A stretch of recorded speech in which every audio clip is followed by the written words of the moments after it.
बिस्मिल्लाहिर्रहमानिर्रहीम, अस्सलाम वालेकुम। आप देख रहे हैं मेरे सवाल और मैं हूं मुनीब फारूक। तोशाखाना केस शायद अब तो लोगों को याद भी नहीं कि इसके असल मेरिट्स क्या हैं, यानी ये केस क्यों चल रहा है। इमरान खान साबिक वज़ीर आज़म पाकिस्तान और तहरीक इंसाफ के चेयरमैन, उन पे इल्ज़ामात क्या हैं। लोगों को ये भी नहीं मालूम कि इस केस के अंदर है क्या, इसके मेरिट्स क्या हैं। बात क्या हो रही है कि मामला ट्रायल कोर्ट से Islamabad high court, Islamabad high court से सुप्रीम कोर्ट से Islamabad high court trial court, और आज एक दफ़ा फिर इस्लामाबाद हाई कोर्ट से दोबारा रिमांड किया गया है ट्रायल कोर्ट को। याद रहे कि हुमायूं दिलावर साहब, जिनके ऊपर शदीद एतराज़ है पाकिस्तान तहरीक इंसाफ को और उनके वकला को, चेयरमैन तहरीक इंसाफ के वकला को, वही समात करेंगे। मेंटेनेबिलिटी के हवाले से, काबिल समात होने के हवाले से दो इस जो दरख्वास्तें थी उनको मंजूर किया गया है। 3 ऐसी दरखास्तें थी जिनको रिजेक्ट किया गया है। कुछ ऐसी हैं जो कि अभी पेंडिंग हैं, जिन पे नोटिस हुए हैं। दिलचस्प बात यह है कि जिस चीज़ के ऊपर सबसे ज़्यादा दबाव डाला गया पाकिस्तान तहरीक इंसाफ की जानिब से, कि जो रवैया है ट्रायल कोर्ट के जज का, यानी हुमायूं दिलावर साहब का, वो बड़ा मुतासिबाना है और उन्होंने बड़ी हरिडली इस तमाम मामलात को आगे बढ़ाया है और चलाया है।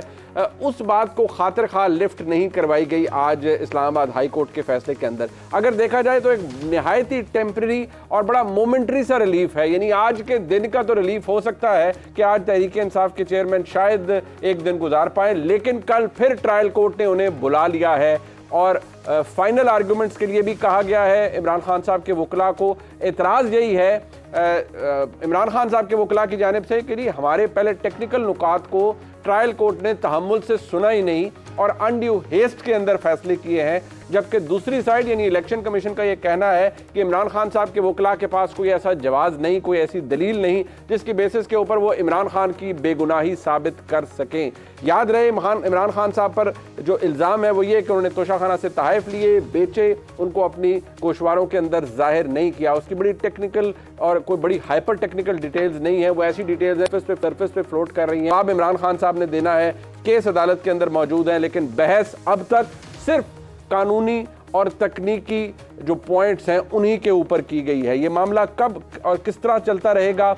याद रहे कि इमरान खान साहब को अगर करप्ट प्रैक्टिसेस के कानून के तहत सज़ा दे दी जाती है तो इमरान खान साहब को जुर्माना भी हो सकता है, सज़ा भी हो सकती है, या दोनों हो सकते हैं।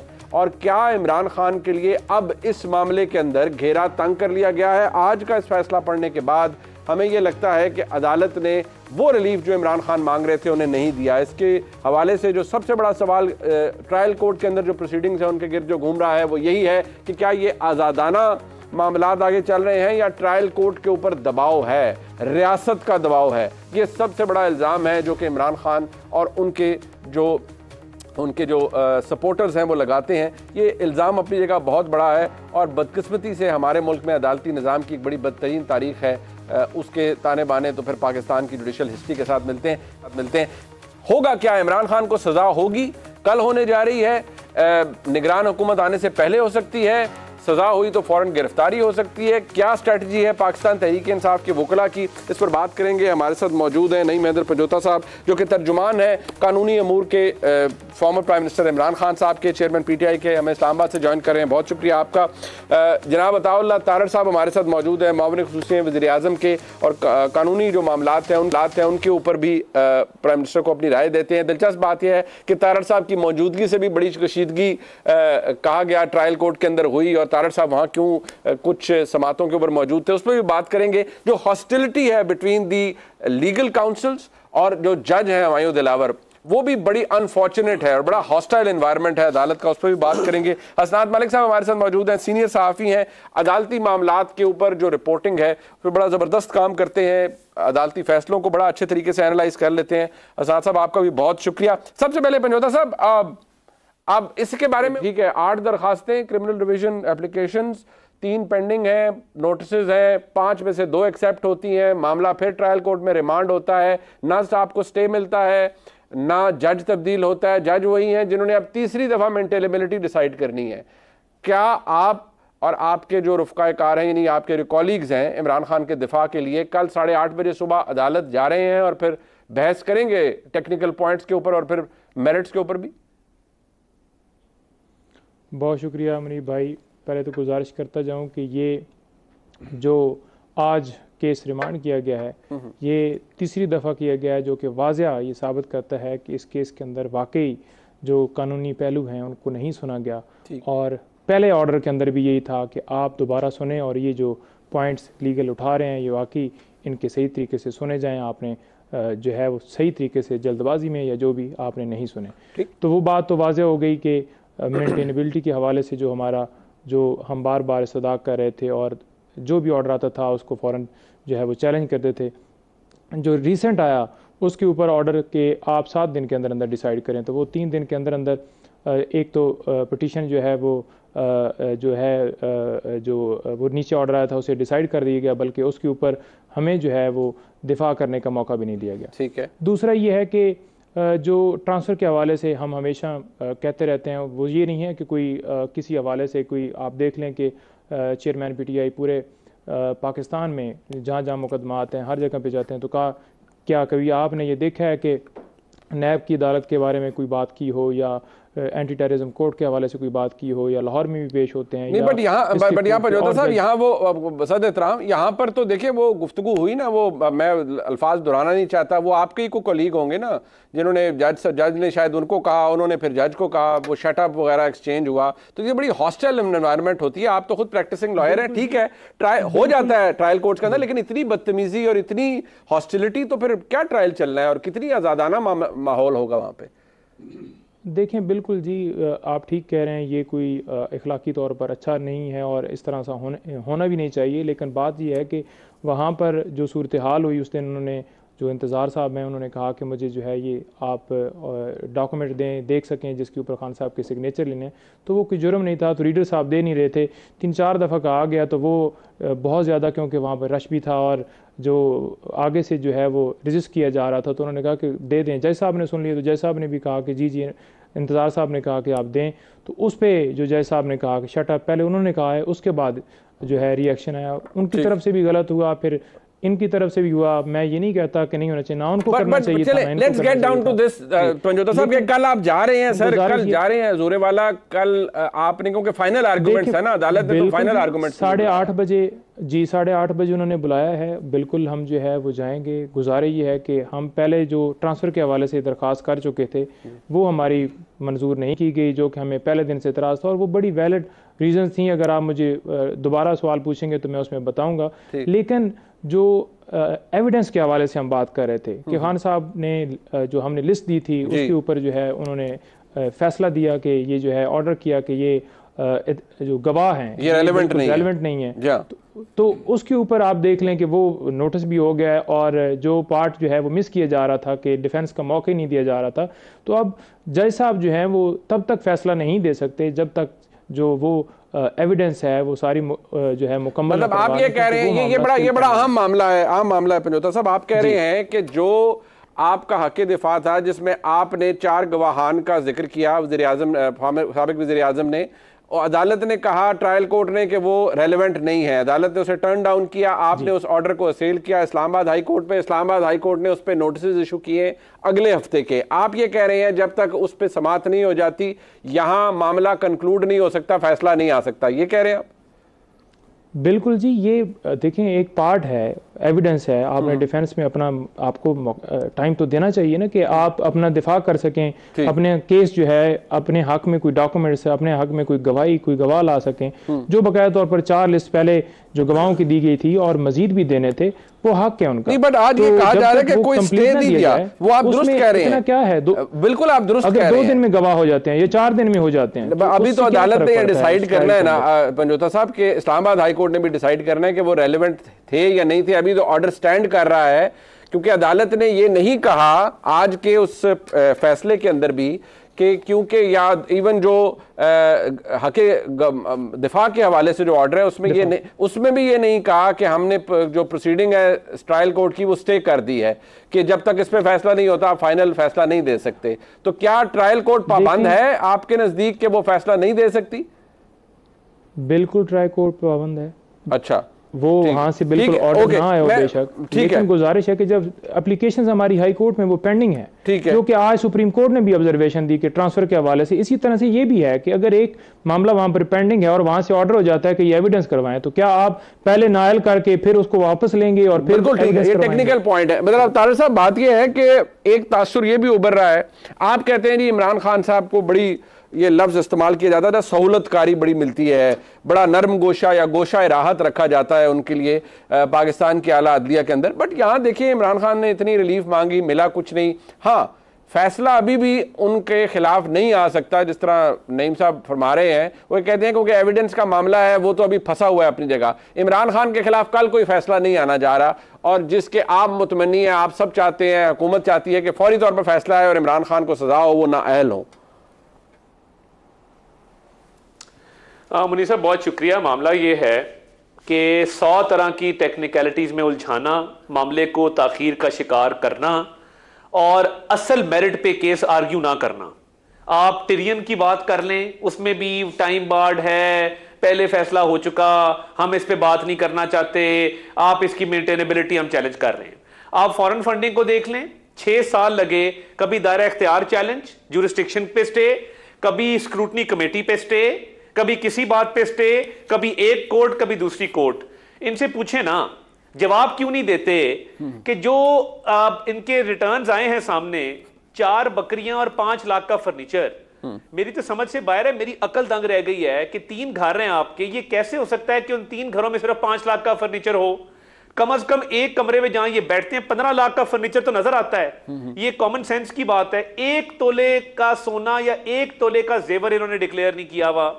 अब मिस डेक्लेरेशन अपनी जगह मौजूद है, मगर प्रॉब्लम क्या है, हाई कोर्ट में इन्होंने होलसेल लगाई हुई है, बकायदा एक थोक के हिसाब से दरखास्तें फेंक देते हैं, मामले को डिले करते हैं और फिर तासुर ये देते हैं कि कोई स्टे ऑर्डर है कि ट्रायल कोर्ट फैसला ना करे।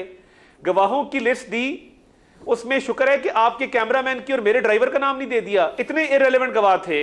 यानी मैं इनकी जगह होता ना और मैं अपने आप को इनोसेंट प्रूव करना चाहता, तो मैं तोशा खाना के तहाइफ के उस खरीदार को लाता जिसको मैंने वो चीज बेची होती, और मैं कहता बताओ मैंने हक हलाल के पैसों से तुम्हें ये चीज जो है वो की है, तो तुम मुझे बताओ तुमने कितने में खरीदी है। तो गवाह इररिलेवेंट, अपने तर्जुमान का नाम दे दिया रऊफ हसन का, भाई वो कैसे गवाह है? और ये कानून के मुताबिक है, आपका राइट क्लोज हो सकता है 100 लोगों का दिन में होता है। ये 11 माह से केस चल रहा है, 40 से ज्यादा पेशियां हैं, खान साहब 2 से 3 मरतबा आए हैं। प्रॉब्लम यह है कि मिस डिक्लेरेशन हुई है, तहाइफ बेचे हैं, डिक्लेयर नहीं किए हैं, उनसे आने वाली रकम खा गए हैं। तो अब का जज में बुरा लगता है, जज कोई भी आ जाएगा बुरा लगेगा। और इस केस का बाकियों से कंपैरिजन इसलिए नहीं है कि ये फाइनल स्टेज में दाखिल हो गया, इन्होंने एक कदम एतमाद किया chief justice Islamabad high court पे, तब किया जब वो एक केस में फैसला महफूज कर चुके थे जी। यानी इधर बूटे का, बशीर का, अहमद का ट्रायल होगा ना किसी आम पाकिस्तानी का, उसकी हाई कोर्ट की पिटिशन पे नंबर भी नहीं लगेगा, इनकी 12 पिटिशन पे नंबर लग चुका है। उसकी सुप्रीम कोर्ट का दरवाजे से एंटर कोई नहीं होने देगा, इनकी 2 दफा सुप्रीम कोर्ट का 3 रुकनी बेंच और 2 रुकनी बेंच इनको सुन चुका। अब मसला यह है कि हमने जवाब नहीं देना, हमने कहना है जी आप हमारे से नहीं पूछ सकते, हमने लिया तो हमने लिया। ये this all sounds very familiar. वो होता है ना कि एको कर रही होती हैं, ये वो बातें मुझे लग रही हैं जो 2017-18 में हम आपसे पूछा करते थे और वो पीटीआई वाले दोस्त हमारे कहते थे ओ जी उन्होंने जवाब नहीं दिया। बट मेरा सवाल ये है कि देखिए आप, फर्क है ना, बट तारिक साहब एक सेकंड, जी बता दें फर्क बता दें आप। सर फर्क यह है कि मियां नवाज शरीफ पनामा में सुप्रीम कोर्ट की जुरिस्डिक्शन को माना था ना। जी बिल्कुल, सुप्रीम कोर्ट जाना हमारे पे पाबंदी नहीं थी, हमने वॉलंटरीली जुरिस्डिक्शन एक्सेप्ट की, हमने खत लिखा, हम सुप्रीम कोर्ट गए, हम नैब की अदालत में रोजाना पेशी भुगतते थे, यही ख्वाजा हारिस साहब मेरिट के ऊपर बहस करते थे और रोजाना की बुनियादों पे करते थे। हम तो एक दिन नहीं भागे, यहां पे गिरफ्तारी का ऐसा खौफ तारी है, ऐसी कपकपी तारी है कि अदालत के अंदर गवारा नहीं करते आना। आज नैब की 2 बेलें थी, मेरी नैब की बेल होती मैं आज जेल में बैठा होता। इनको दोनों बेलों में आज राय दे दी बशीर साहब ने, क्यों दी? वजह कि जी मेरी मेडिकल अपॉइंटमेंट है, अब मेडिकल अपॉइंटमेंट पे जो अगर बात आ गई ना, सियासत छोड़ दे, कोई और कारोबार कर लें, घड़ियों पे कर लें। बट तारिक साहब, बात यह है कि आपको ये जो बातें आप कर रहे हैं, इससे तो लगता है कि अब आपका तो केस ये है कि इमरान खान के लिए हर जगह, हर कोर्ट, कोई भी कोर्ट हो, वो कहीं भी हो, इमरान खान साहब को खास सहूलत दी जा रही है। ये आपका केस है और ये काफी अरसे से है। अब आप कह रहे हैं अभी भी दी जा रही है, बट सवाल ये है कि इमरान खान के खिलाफ फैसला तो अभी भी वो नईम साहब कह रहे हैं नहीं आ सकता। वो एविडेंस वाला मामला जो है, यानी विटनेस वाला मामला जो है, उस पर अभी नोटिस इशू हुए हैं, तो ट्रायल कोर्ट कहां से फैसला देगी? जब तक स्टे ऑर्डर नहीं है, इस तरह तो फिर कभी भी देखे ना, कोई ट्रायल कंक्लूड नहीं होगा मुनीब साहब। जैसे ही ट्रायल का फैसला होने लगेगा, किसी ना किसी पॉइंट पे हाई कोर्ट पिटिशन डालेंगे और हाई कोर्ट की पिटिशन फाइल करने को स्टे ऑर्डर समझेंगे। अब मैं मुनीब फारूक को मंसूर अली खान समझूं और मंसूर अली खान को डॉक्टर मारिया समझूं और डॉक्टर मारिया को कामरान खान समझूं, तो मेरा तो फिर कोई इलाज नहीं है ना दुनिया में। यानी अगर स्टे ऑर्डर नहीं है तो नहीं है ना भाई। सिर्फ पिटिशन के फाइल करने से ये बात अज्यूम कर लेना और ये बात मान लेना कि स्टे ऑर्डर है, तो फिर ठीक है, जो मर्जी मानते फिर तो कोई हल नहीं इस मामले का। अच्छा, पर हसनात साहब, आपने क्योंकि बड़ा एक्सटेंसिवली कहा, आप सुप्रीम कोर्ट को भी देखते हैं इन मामलात को, ये तोशाखाना मामला भी आपको पता है। बैकग्राउंड मैंने शुरू में इसलिए बताया, लोगों को याद भी नहीं रहा, इतनी कॉम्प्लिकेट हो चुकी है ये सारी कार्रवाई तोशाखाना केस की। बट ट्रायल कोर्ट को अगर हम ले लें, आपको लगता है कि वहां जो माहौल है, खासतौर पर हुमायूं दिलावर साहब की अदालत का, वो बड़ा हॉस्टाइल है टुवर्ड्स पीटीआई के वकला हजरात, और वो बड़ा मुतासबाना रवैया है, सो टू स्पीक, उनका टुवर्ड्स पीटीआई चेयरमैन? देखिए, आज इस्लामाबाद हाई कोर्ट ने ऑर्डर में भी ये कहा कि अगर एक जज जो है वो जल्दी फैसला कर रहे हैं तो इसमें आप ये नहीं कह सकते कि वो बायस है। दूसरा, वो अगर गलत फैसले कर रहे हैं तो इस पे भी बायस नहीं है कि साबित होता। तो वो इस्लामाबाद हाई कोर्ट का ऑर्डर तो यही है। जहाँ तक ये मामला, ये जो शिकायत है पीटीआई को कि जल्दी हो रहा है, जल्दी तो हो रहा है, कुछ दिनों से जो है वो ट्रायल जो है वो एक्सपीडाइट किया गया है, क्योंकि इसमें 1 महीना इस्लामाबाद हाई कोर्ट ने स्टे दिए रखा और उसके बाद जो है जल्दी इस केस को लेकिन ये बात भी ठीक है कि सुप्रीम कोर्ट में दादरसी भी हो रही है। इस हवाले से बड़ा जो है वो लकी है इमरान खान साहब कि उनकी कोई भी पिटीशन आती है तो सुप्रीम कोर्ट उसको टेकअप करती है और कोई ना कोई इनको जो है वो अबूरी रिलीफ मिल ही जाता है। इनको मसला जो पीटीआई को आ रहा है वो इस्लामाबाद हाई कोर्ट से आ रहा है। आज जो मैटर रिमांड किया गया है जुडिक्शन का या मेंटेनेबिलिटी का, वैसे इस्लामाबाद हाई कोर्ट को भी चाहिए कि तीसरी दफ़ा रिमांड करने के बजाय उनको खुद मेरिट पे डिसाइड करना चाहिए। ये कोई तरीका नहीं कि आप जो है वो तीसरी दफ़ा एक जज साहब को भेज रहे हैं, आप डिसाइड करें क्या वजह है कि आप फिर रिमांड कर रहे हैं। क्या आप चाह रहे हैं कि सुप्रीम कोर्ट में कहीं चैलेंज ना हो जाए? फॉर टाइम बीइंग ये हो रहा है। तो ये चीज़ें हैं, लेकिन ये आपकी बात बिल्कुल ठीक है, हिस्ट्री रिपीट हो रही है। इससे वर्स्ट हमने 2018 में देखा, वहाँ तो सुप्रीम कोर्ट की सुपरवाइजरी में सारा कुछ हो रहा था। साकिब निसार साहब की जजमेंट थी, चाहे हुमायूं दिलावर हों, चाहे साकिब निसार हों, चाहे इफ्तिखार चौधरी हों, हर दौर में कोई ना कोई जो है वो किसी न किसी जज पे किसी न किसी पार्टी की तरफ से इल्ज़ाम रहता है। अच्छा, बट हसनात साहब, ये तासुर को पजौता साहब से मैं पूछूंगा, ये बात बड़ी अपनी जगह मौजूद है और इसमें बड़ा वजन बढ़ता जा रहा है कि पाकिस्तान तहरीक इंसाफ के चेयरमैन के पास दिफा के लिए अपना दिफा उनका बड़ा कमज़ोर है। उनके वकला, ख्वाजा आरिफ साहब बहुत नामवर वकील हैं, पजौता साहब, ये सारे अच्छे प्रोफेशनल लॉयर्स हैं, टेक्निकल बातों के ऊपर ज्यादा वक्त सर्व कर रहे हैं क्योंकि दिफा कमजोर है। ये आपको महसूस हुआ है over the period of time जब से सिलसिला शुरू हुआ? देखिए जी, एक तो चीज़ है कि डिफेंस तो ये पहले ही डिस्क्लोज कर चुके हैं इलेक्शन कमीशन के पास, और इलेक्शन कमीशन ने इमरान खान साहब को गिल्टी डिक्लेयर कर दिया है और अब उस दिफा से ये हट नहीं सकते। अली जफर साहब ने दिफा जो है वो डिस्क्लोज कर दिया है। यही अलमिया है, चाहे शरीफ फैमिली का, चाहे इमरान खान साहब का, कि शुरू में ही अपना डिफेंस जो है वो डिस्क्लोज कर देते हैं। जहाँ तक हम देखें जरदारी साहब को, तो नाइक साहब अभी तक हमें नहीं पता कि फेक अकाउंट केस में क्या उनका डिफेंस है। तो जहाँ तक मेरिट की बात आप कह रहे हैं कि जी दिफा, जहाँ ये कहते हैं कि एफबीआर में हमने ये डिस्क्लोज किया हुआ था सारा मामला, ये वैसे तज्जुब की बात है कि एफबीआर में इतने ये चीज़ें डिस्क्लोज हैं तो वही रिटर्न और ये गुशवारे में ही हो जाते। लेकिन आज अमजद परवेज साहब का ये कहना कि जी कि जो एफबीआर का जो मामला वो रिटर्न है वो पर्सनल है और ये गुशवारों का जो मामला था ये पब्लिक के लिए था। मेरा ख्याल है इसमें कहीं ना कहीं इमरान खान साहब को इस चीज़ पे रिलीफ मिलेगा।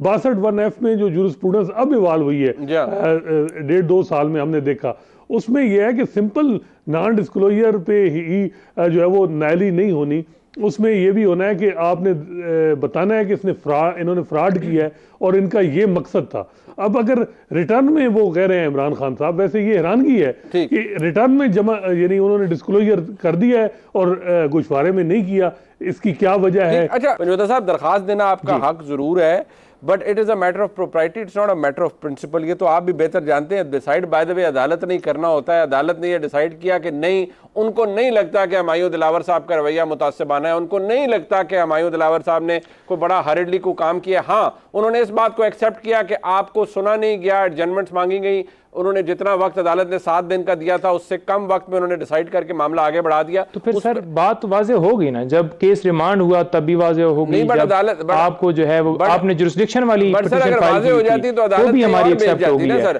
कि ये जो बकायदा प्रोसेस है वो फॉलो नहीं किया गया। अदालत ने कहा कि महज, अभी जो असनाद साहब ने पॉइंट रेज किया कि महज एक्सपेडिशियसली फैसला कर देना, इवन गलत फैसला कर देना, that does not mean that a जज is biased towards the accused. बहरहाल ये मैटर ऑफ आर्गुमेंट है। मैं जरा ब्रेक से वापस आ जाऊं। गुजारे ये मैं वापस आ जाऊं, क्या छुट्टियों के अंदर कोई इस तरह से ट्रायल चल रहा है? सर बात ये भी है ना कि आपके केसेस सुप्रीम कोर्ट में लग कैसे जाते हैं, ये तारड़ साहब का आर्गुमेंट है। इस पे भी मैं आपका जवाब चाहूंगा। तारड़ साहब ने आर्गुमेंट रेज किया। एक मिनट मुझे ब्रेक लेने दे, वापस आते हैं हमारे साथ।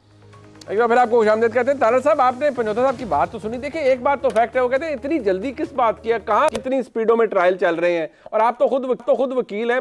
ट्रायल इट टेक्स टाइम, और कुछ चीजों के अंदर जब वो अक्यूज कह रहे हैं कि भाई ना मुझे हक दफा आपने मेरा क्लोज कर दिया और कुछ कर दिया, और टाइम ही नहीं दे रहे। बात यह है कि जब इनको हुमायूं दिलावर साहब के पेश किया गया था, ख्वाजा हारिस साहब की मौजूदगी में फर्द जुर्म आयद हुई। ख्वाजा हारिस साहब मौजूद थे, गौहर साहब मौजूद थे, शेर अफजल मरवत साहब मौजूद थे, मुझे तो तीनों के नाम भी याद हैं। अब ये इन तीनों की मौजूदगी में फर्द जुर्म लगी है, आपने जिरा की है, जिरा मुकम्मल करने के बाद आपको याद आया ओ हो ये तो ट्रायल जल्दी हो गया, आप पहले गायब हो जाते। आपने अगर बहाना ही बनाना था तो आपने तो जिरा छुट्टियों से पहले मुकम्मल की है। अब ये चाहते ये हैं कि किसी भी तरीके से उल्टे होके सीधे होके इस केस में जवाब ना देना पड़े। मेरिट के ऊपर जिस तरह भी असनाद साहब ने कहा है, ईसीपी में अली जफर साहब इनको फंसा चुके हुए हैं। अच्छा। अली जफर साहब 2-3 बातें तस्लीम कर चुके। नंबर 1 ये तस्लीम कर चुके कि तोशाखाना के तहफ़ बिके थे। नंबर 2 ये तस्लीम कर चुके कि ईसीपी में जो statement of assets and liabilities जमा होती है उसमें डिक्लेयर नहीं किए थे। नंबर 3 चले मैं बात कर लूं ना, आप अपनी बारी पे जरूर कीजिएगा। नंबर 3 के नजदीक ये जुर्म नहीं है कि आप तोशाखाना के तहत ब्लैक मार्केट में बेचने और उसको डिक्लेयर ना करें। मेरे नजदीक ये जुर्म है, कानून की नजरों में भी ये जुर्म है। इनके नजदीक तो ये भी जुर्म नहीं है कि आप तोशाखाना के तहफ लिए जाएं, बेचे जाएं, अंडर वैल्यू करवाएं, डिक्लेयर ना करें, उनसे जो पैसे हैं उनको खा जाएं, तो फिर ठीक है आप मर्डर भी लाओ कर देना, फिर तो मर्डर भी कोई जुर्म नहीं है। वो कहते हैं सबूत क्या है, वो कहते हैं सबूत क्या है कि हमने ब्लैक मार्केटिंग की है या बेची है। सबूत ये है कि इनके कन्फेशंस ऑन रिकॉर्ड मौजूद हैं। ना सिर्फ अली जफर साहब ने कन्फेस किया कि बैंक के अकाउंट में वो पैसे गए थे, अब इनको फंसाया किसी वकील या अकाउंटेंट ने, इन्हें कह दिया कि अब गलती हो गई है, डिक्लेयर नहीं किया और हम ये खा चुके हैं पैसे। आप इस तरह करें, आप एफबीआर की रिटर्न्स में 2020-21 में इसको डिक्लेयर कर दें। वो फिर डिक्लेयर करवा दिया, बिल्कुल ही फंस गए। और जो पैसे बैंक अल-फलाह के अकाउंट में आए हैं वो उस गिफ्ट की कीमत के साथ मुताबिकत नहीं रखते। अब देखें ना, इनके नजदीक तो टिरियन भी कोई जुर्म नहीं है, इनके नजदीक फॉरेन फंडिंग भी जुर्म नहीं है, इनके नजदीक साइफर भी जुर्म नहीं है, और इनके नजदीक तहाइफ को बेच देना, डिक्लेयर ना करना, उसके पैसे खा जाना सरकार के अंडर वैल्यू करवा के, वो भी जुर्म नहीं है। तो फिर इस मुल्क में जुर्म है ही नहीं ना कोई। और बात यह है कि जब केस बिल्कुल आखिर में पहुंचता है तब इनको याद आ जाता है कि ओ हो ये तो बड़ी देर हमने कर दी, तो तब आर्ग्यूमेंट क्यों किए थे? या तो बॉयकॉट कर जाते ना, भाग जाते अदालत से, कहते हमने नहीं आर्ग्यू करना। फर्दे जुर्म लगने के बाद आपने जिरा क्यों की? आप तब बोलते कि जी हमने जिरा नहीं करनी, आपने फर्दे जुर्म गलत लगाई है।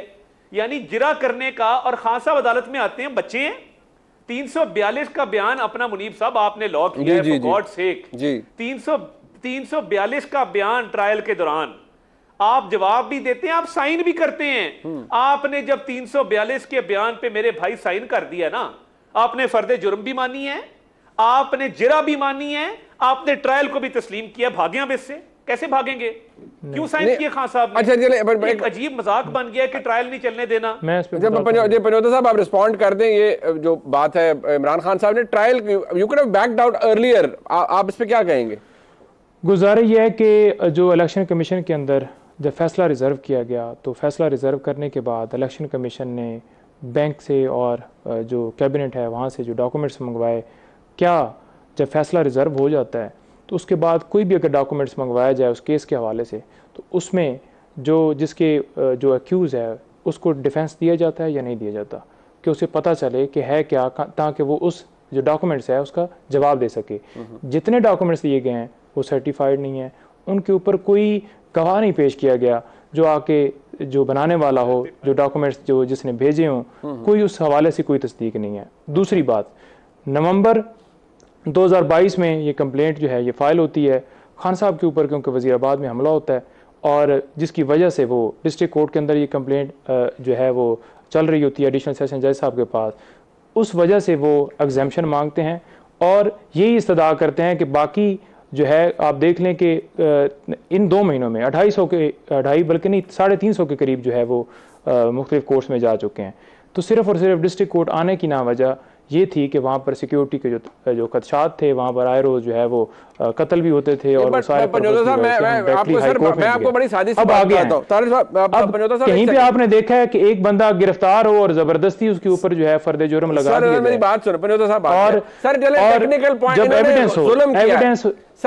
एविडेंस हुई है, जब एविडेंस हुई है तो खान साहब ने प्लीडर मुकर्रर नहीं किया। सर सुन ले, मेरी बात सुन ले सर, गुजारिश है जबरदस्ती प्लीडर मुकर्रर किया, खुद को साबित करना हो ना बेगुनाह सर, जिसने खुद को साबित करना हो बेगुनाह, जिसने कोई गलत काम नहीं किया, वो मैं कहता हूं वो उल्टी कलबाजी लगा के जाएगा, वो जाएगा, वो तो डिफेंस में खुद को कर रहे हैं, लेकिन बेसिकली कंप्लेंट इन्होंने फाइल की हुई है, इन्होंने साबित करना है कि ये जुर्म है, वो सारी चीजें बता चुके हैं, हर सवाल का जवाब दे चुके हैं कि ये सारे एसेट्स हैं, can you give us a coincide statement? जो स्टेटमेंट इमरान खान साहब ने दी है उसके अंदर भी बेशुमार एरर्स हैं।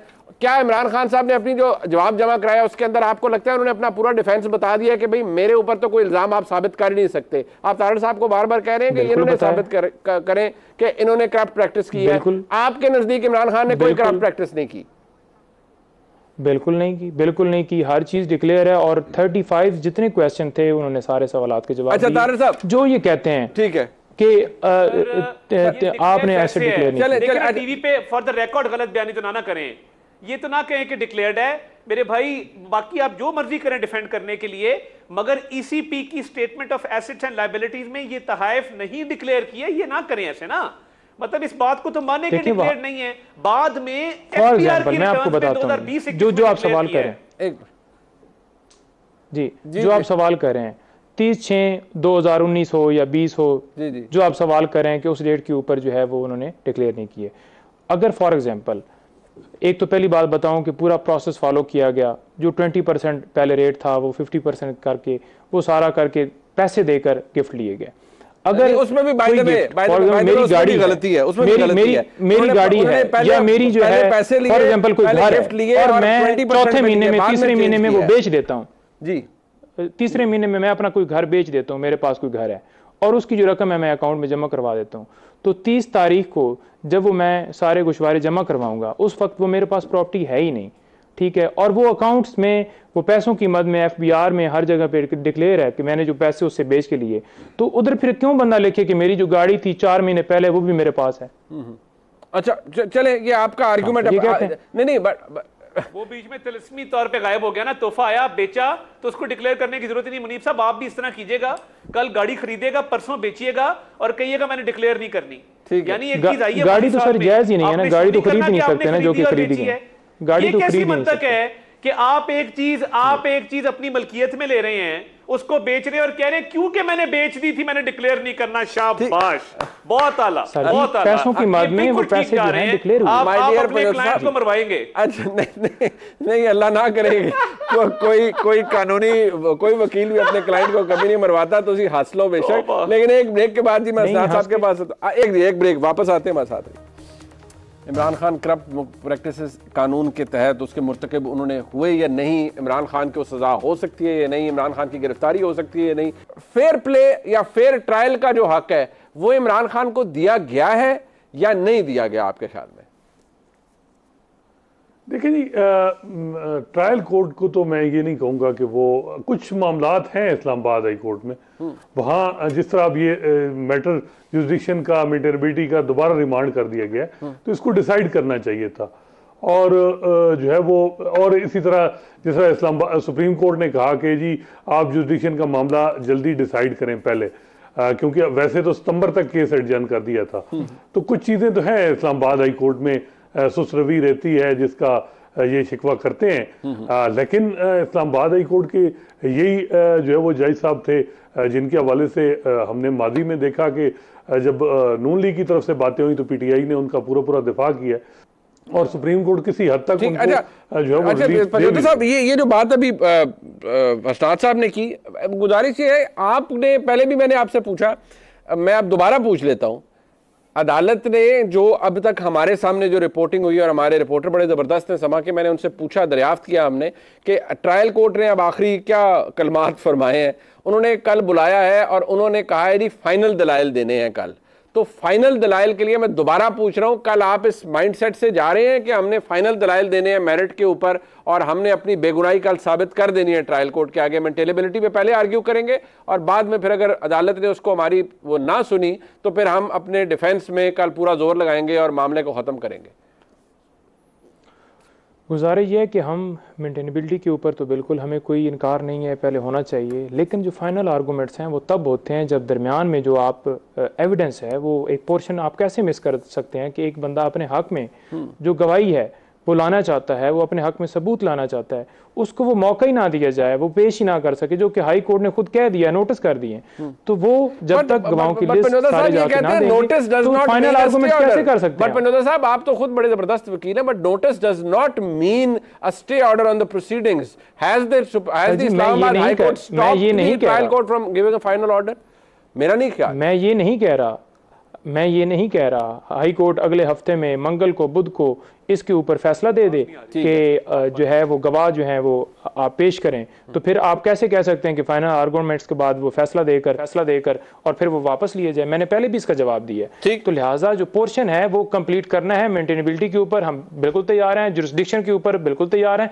एक दिन के अंदर अंदर ही चारों जो ऑर्डर वो हुए हैं वो सारे के सारे सुनना, और आज देख लें कि जुम्मे के बाद भी ये ट्रायल जो है वो सुना जा रहा था। जैसे आपको बताया गया कि आप देखें तो सही, टाइम को 1:30-2 बजे का हो गया, तो उन्होंने कहा कि मुझे भी पता है और इन सबको भी पता है, आप हमें ना बताएं। 12:30 बजे कोर्ट का टाइम खत्म हो गया, तो आप क्यों बैठे हुए हैं? हनीफ अब्बासी को रात 11:30 बजे सजा हुई थी, ये भी वैसे तारीख है बिल्कुल है। और वो बड़ी वो तो खान साहब को भी रात को ही उतारा गया था, नहीं वो नहीं, बट वो गुजारिश है ना कि ये ट्रायल रूटीन के मुताबिक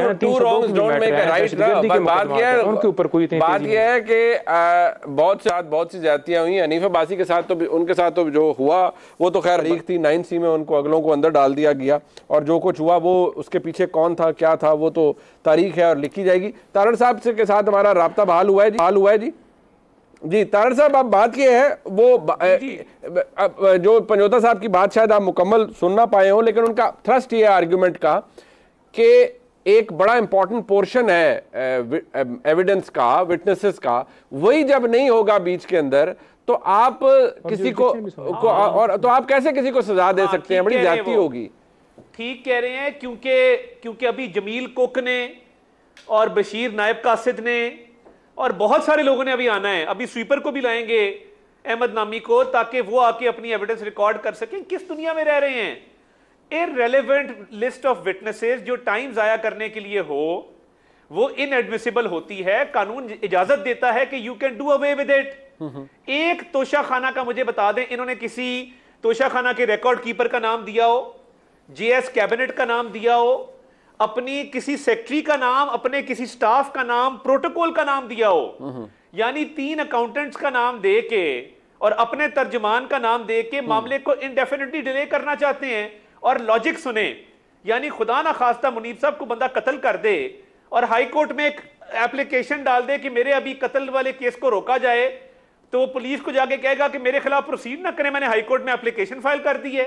यानी एक यहां पे शो में तस्लीम कर रहे हैं कि चीज हमारे पास थी, हमने बेची है, मगर क्योंकि बेच दिया तो फिर डिक्लेयर करना लाजिम नहीं था। मैं तो सर पकड़ के बैठ गया हूं कि यही वकला हैं जो अगर रहे तो इंशाल्लाह इमरान खान साहब का जो मुस्तकबिल है बड़ा तारीख है। पहले अली जफर ने ये काम किया, बाकी लोग अब कर रहे हैं, तो बिल्कुल बड़ा अच्छा है। तो मैं ये समझता हूं कि इनके पास कोई विटनेसेस नहीं है। अच्छा, जो क्रॉस एग्जामिनेशन किया, सुन लें, जो क्रॉस एग्जामिनेशन किया ख्वाजा हारिस साहब ने 4-4 दिन किया, जो सरकारी प्रोसिक्यूशन विटनेसेस थे, ठीक है, उन पे क्रॉस हो चुका। अब एक रेलेवेंट विटनेस बता दें जिसका केस से बराह रास्त ताल्लुक को इन्होंने, उनके नजदीक यही रेलेवेंट है, वो इसीलिए तो इस्लामाबाद हाईकोर्ट गए हैं। ताड़ साहब उनके नजदीक यही रेलेवेंट है ना, इसीलिए तो गए हैं। नहीं वो क्या पता था, नहीं बट अगले बात सुने, इस्लामाबाद हाईकोर्ट ने अगर कह दिया कि इनका हक दिफा बहाल है और ये रेलेवेंट है, इनकी गवाही दर्ज की जाए, फिर क्या करेंगे? वो बात तो ठीक कह रहे हैं, इतनी देर में इमरान खान को सजा होगी तो क्या होगा? फिर जरूर कर लें, मगर इस्लामाबाद हाईकोर्ट में शायद कोई वन विंडो खुली है जहां पे वे फेंकते जाते हैं दरखास्तें और वो लगती जाती हैं। अच्छा। कल को ये कहेंगे कि जी जज की हमें शक्ल नहीं पसंद, कल को कहेंगे उसका हेयर कट ठीक नहीं है, वो शेव ठीक नहीं करता, उसकी अदालत के कमरे में पेंट नहीं हुआ हुआ, उसकी अदालत के कमरे में एसी नहीं लगा हुआ। मैं तो हैरान हूं जितनी दरखास्तें ये डाल चुके हैं, ठीक है, और जिस बात पे डाल चुके हैं, खुदा का खौफ करें, कोई ट्रायल को क्यों रोकना चाहते हैं? बार बार इस पे जवाब दें। ट्रायल हमने नहीं किया, डर किस बात का है, खौफ किस बात का है, ट्रायल से भागते क्यों है? 2 झंडे लगा के मुस्लिम उम्मा के लीडर बन के रियासत मदीना की बात करके बड़े बड़े दावे करते और खुद छुप के बैठे हुए हैं। आके जवाब देना, क्यों छुपते हैं? चले जी, वक्त खत्म हो गया। मैं तमाम मौजूद मेहमानों का शुक्रिया हूं। ट्रायल कोर्ट ने मामला रोका नहीं है, कल 8:30 बजे सुबह बुला लिया है फाइनल आर्गुमेंट्स के लिए। पहले मेंटेनेबिलिटी डिसाइड होगी और लगता यह है कि कल तोशाखाना ट्रायल कोर्ट के अंदर कोई फैसला महफूज कर दिया जाएगा। इमरान खान साहब के वकला का यह कहना है कि नहीं, हमारा हक़ दिफा का जो मामला है वो अभी पेंडिंग है, हमने अपील फाइल की, दरखास्त फाइल की हुई है इस्लामाबाद हाई कोर्ट पे, उस पर नोटिस इशू हो गए हैं, ये कैसे हो सकता है? लेकिन अभी तक कोई स्टे नहीं है प्रोसीडिंग्स के ऊपर और कल कोई भी फैसला आ सकता है इमरान खान के खिलाफ अगर वो अपनी बेगुनाही साबित नहीं कर पाते। तो प्रोग्राम आपने देखा, देखने का शुक्रिया। खुदा हाफिज़।